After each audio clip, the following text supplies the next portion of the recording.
This podcast is sponsored by Teens and Youth in Leadership, TYIL Africa, an organization that is committed to raising generations of young leaders across Africa.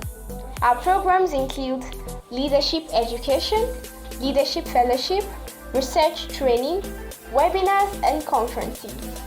Stay informed of our programs by following us on LinkedIn at TYIL and at TYIL Africa on Instagram.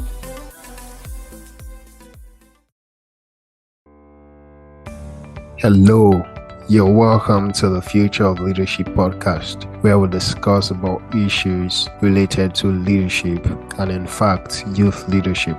My name is Israel Oyedare, and I'm the host of this podcast. I'm also the founder of Teens and Youth in Leadership, popularly known as TYIL, an organization focused on youth leadership development. Through this podcast, you will learn from seasoned professionals and leadership scholars on their thoughts and perspectives on youth leadership. Stay tuned. I have with me Dr. Kaufman, a leadership scholar and extension specialist at Virginia Tech. Dr. Kaufman has dedicated years to researching and promoting best practices for collaborative and collective leadership. And I'm so excited to have you on this podcast today. Thank you, Israel. I'm glad to be here. You're such an inspiring and an accomplished individual, at least to myself. And I'm interested in knowing what has inspired you on this career choice or leadership journey. Well, thank you. I appreciate it. I have gone through sort of a long journey to get to where I am, and I think there have been lots of things that have contributed to that. I was raised in a farming community, but I didn't want to be a farmer. And so I wasn't quite sure what I wanted to do. But my mom encouraged me to pursue agriculture education because she saw the leadership development opportunities in the high school program and thought that that would be helpful to me, that I would be interested in that, particularly through the related student organization. And so as I think about from a leadership education, leadership development journey, I think a lot of that was really impactful as I sort of embarked on that path. It connected me to some context with agriculture, but more on the human side, the leadership development side. In college, I became very involved in student organizations and a variety of leadership development opportunities. I was very interested in that. Also had the opportunity to take a class with others where we reflected on what we were learning about leadership through our college years and to think a little bit about my own leadership philosophy and my journey. So that was very helpful. Following my bachelor's degree, I had taught high school agri-science for a few years. Yet what I was really interested in was a lot of the human development and relational aspects of the work. So I was still sort of yearning towards what's next, and went to graduate school. And in graduate school is where I really discovered that I could have a stable career in leadership education and development, not just something that was on the side as a consulting thing or maybe public speaking. I was aware that people did motivational speaking, and that was something that they did. And that wasn't really what I wanted to do, but there was really opportunities to research leadership, which was very interesting to me, sort of how that works, and to teach others about it, and was particularly interested in leadership and community volunteer settings. And that sort of set me on the path towards where I am professionally now at Virginia Tech. I joined a lot of professional organizations that have helped me on the journey. And I've felt really fortunate to work at a great university that has put me in contact with other outstanding individuals that I can learn from, students and faculty. So even though I'm teaching leadership courses, I'm learning a lot along the way, and I'm learning from those that I'm interacting with. And so all of that, I think, has sort of shaped up my philosophy on leadership and the way that I think about leadership today. Yeah, thank you so much for the response. Would you say that your youth or teenage years had a role to play in what you believe about leadership now? Oh, yes, definitely. When I was growing up, I was fairly quiet and reserved, but I admired people that I saw giving speeches, leading workshops. And so I looked for some opportunity to learn from their examples. So I was sort of watching what other people were doing, learning from them. And I did realize I needed to sort of find sort of my own way and path, but I had those models that were really useful. To begin with, I probably thought about leadership more about the person who's in charge and commanding attention of the group. So the person that's up front. And that was at least someone who was sort of modeling some excellence that the rest of us were supposed to follow. So it was very leader centered.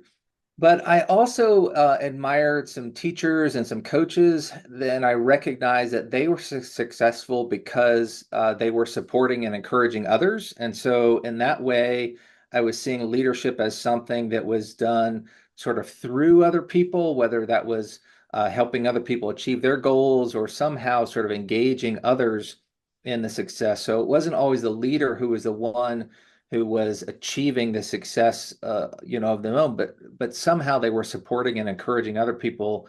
And I think some of that sort of shaped my thought on leadership being a little bit more other-centered than self-centered. And so I think because I had some really good role models as a youth, that helped me to sort of shape up what I thought about leadership and what it would mean to be a good or effective leader. Previous conversations about leadership has been more adult centric. And I am also sure that there is no uniformly accepted definition for leadership. But how would you define leadership in the context of youth? Yeah, I didn't for a long time maybe have a clear, direct definition of leadership. Maybe I read some things, but in graduate school, I did take time to sort of outline what was my own personal definition of leadership and the way that I think of it. And I define leadership as the process of inspiring vision and hope. So it is about painting a picture of the future and presenting that picture in a way that generates optimism among others. And then leadership then sparks followership, which is the responsive process of aligning behavior with that particular vision or purpose. So, with that in mind, I think youth definitely can be inspiring and visionary. And that's really at the heart of leadership. So, as we think about leadership and what that takes, it's not about an individual being in charge, but it's about that process of inspiring vision and hope. And there are many people that look to youth for optimism about the future of the world. So, they aren't necessarily looking to youth to be in charge and direct them, but they are looking to the youth to say, what's possible? Where might we go? Where might we head? What can we do together? And I think youth can play an important role in that process. So that's the way that I think about youth leadership. And if we're thinking about youth leadership development, it's not only for whatever career they might have that may require some leadership skills, but I do think of it in a broader sense in terms of how do we inspire a shared vision and create some hope for that. And if we can do that, whether that be through sport that a lot of times youth are involved in, and they sort of rally together and realize, oh, they can achieve something that they wouldn't have thought of, or whether that be some community project, or even sort of taking care of a family, or thinking about larger challenges related to climate change or whatever the case may be. I think youth can play a really important role in that leadership process. I'm so glad that you have mentioned so many things that I was even gonna ask about. There's no doubt that global leadership, technological advancement is reshaping the world. And this at some point would define how we perceive leadership opportunities. How do you think, or do you think youth are in a unique position to express their leadership now than before? And how do you think youth can participate in global leadership? Yeah, I think it can be challenging because we often think about leadership in terms of particular roles. And one of the issues is that we don't always have people vacating those roles and allowing space for youth, or even inviting them maybe to the table to participate in some governing body in the way that we should. Some organizations are making steps to be able to do that, but it becomes challenging because youth are on a sort of a different stage of life and a different journey. So even like my local church, we've tried to engage youth in some of the governing of that. And we've at times have been successful getting a youth member to show up to meetings, but long term, youth are often doing other things, so we can't necessarily, get the same engagement. But I do think there are opportunities for youth to ask questions. I think the more engaged they can be in some of these governance groups and processes, I think that can be useful. I think youth are able to help in aggregate with advancing a movement, whether that be posting things, on the internet or social media, and really sort of highlighting some of those things. I'm not in the youth demographic anymore, but one of the things that I do on social media is try to elevate messages that I think are really useful to others. And so by resharing those and promoting those, I can help advance that and hopefully combat, what might be some disinformation or other negative components. I think there's also an aspect that youth can bring that maybe aligns with some optimism about the future, where the youth may not be as inhibited by some past failures and frustrations. Often any of us, no matter what age you are, there's some things you don't try because your past experience was negative and that didn't really work out so well. And so you sort of dismiss some of those opportunities.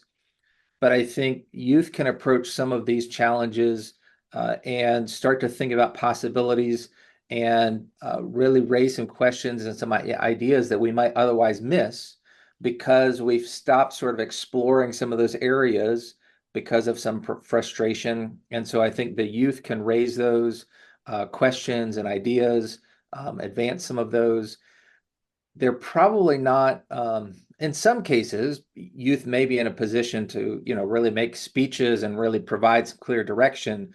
But I think a lot of times it's more subtle the way that they're able to engage in this work and advance some ideas. And some of that is really through questioning. There's a few different resources that I've appreciated on leading through questions.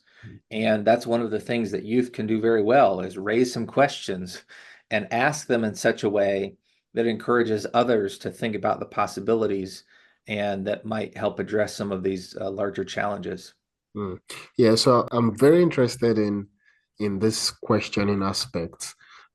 And we know that youth will definitely need to ask questions to people who they perceive have higher authority than them, people who have experiences. How do you think the adult leaders can support and guide youth in the path of leadership?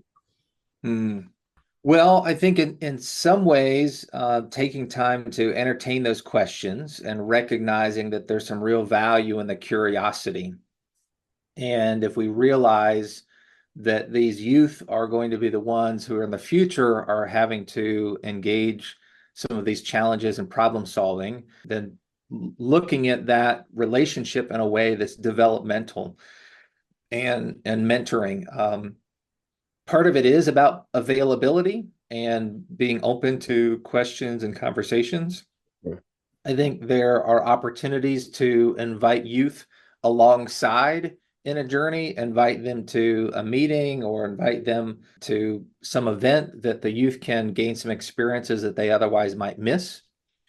I think there are also opportunities for the adults to ask questions of the youth as well, and that will advance some conversations. I don't think it's as much about sort of telling youth or prescribing sort of how they should approach leadership or this work. I do think there is value in being able to share what their own journey has been so that the youth can learn, from that adult's experience, but at the same time recognizing that the youth may end up taking a different path or a different journey. And so I think it's allowing time and conversation. I think it's posing questions. In some cases, it may be challenging questions that also encourage the youth to think about some of those important considerations. I think all of that is part of the developmental process. And if we value those relationships, I think we'll also find lots of opportunities to continue to invest and share with one another in a way that's mutually beneficial. Yeah, thank you so much. So I have a last question, and this question has to do with the future of leadership. Now, I'm going to ask you what you believe the future of leadership, either in practice or theory, is. I feel that the future of leadership is the youth. The, Mm. the ability to take up leadership, global leadership opportunities, and express global leadership. I feel that the future of leadership is also in the ability for youth to understand the concept of followership. But then I'm interested in knowing, I don't know if you have thought about what the future of leadership in the next 50 years in studies and in practice looks like.